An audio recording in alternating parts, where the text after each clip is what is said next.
Hi hello everyone. ఇప్పుడు మనం Telangana historical place అయిన బన్సిలాల్పేట్ స్టెప్వెల్ దగ్గర ఉన్నాం. దీని యొక్క చరిత్ర తెలుసుకుందాం రండి. భావితరాలకు చరిత్ర తెలిసేలా నిజాం రాజులు తాగునీటి కోసం కట్టించిన బన్సిలాల్పేట్ మెట్ల బావి ఇది. దీనిని అసఫ్జాహీ వంశస్థులు 6 అంతస్తుల లోతు మెట్ల స్తంభాలతో అద్భుతంగా నిర్మించారు. యాక్చువల్లీ ఈ ప్లేస్కి ఈ నేమ్ ఎలా వచ్చింది అంటే 1933లో బన్సిలాల్ అనే మర్చెంట్ దీన్ని రినోవేషన్కి హెల్ప్ చేశారు ఫైనాన్షియల్గా. సో దట్ ఈ ప్లేస్ని బన్సిలాల్పేట్ అని పిలుస్తున్నారు. ఇక్కడ బావికి సంబంధించి గ్యాలరీ కూడా పెట్టారు.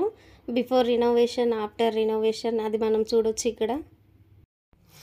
అప్పటికి ఇప్పటికీ చాలా బాగా అద్భుతంగా రినోవేట్ చేసింది మన గవర్నమెంట్. అది మనం గ్యాలరీలో చూడొచ్చు. ఎవ్రీ ఫోటో మనకి చూపిస్తుంది. దీని రినోవేషన్ టైంలో అప్పటి అసఫ్జాహీ వంశస్థులు యూజ్ చేసిన థింగ్స్ అన్నీ కూడా ఇక్కడ జాగ్రత్తగా పొందుపరిచారు. అది మనం ఇప్పుడు చూడొచ్చు.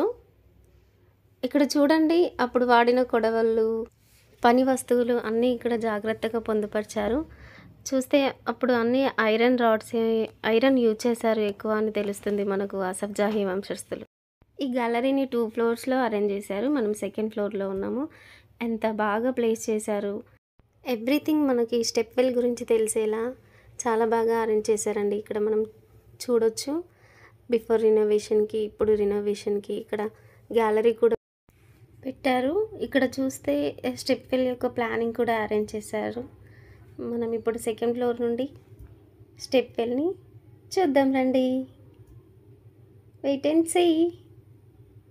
నాకైతే చాలా బాగా నచ్చిందండి. 2nd ఫ్లోర్ నుండి చూస్తుంటే వావ్, ఎంత అద్భుతమైన కట్టడం. అసఫ్జాహీలు చాలా బాగా కట్టారండి. చూడండి, నేనైతే చాలా హ్యాపీ ఫీల్ అవుతున్నాను. మీరు కూడా తప్పకుండా చూడండి.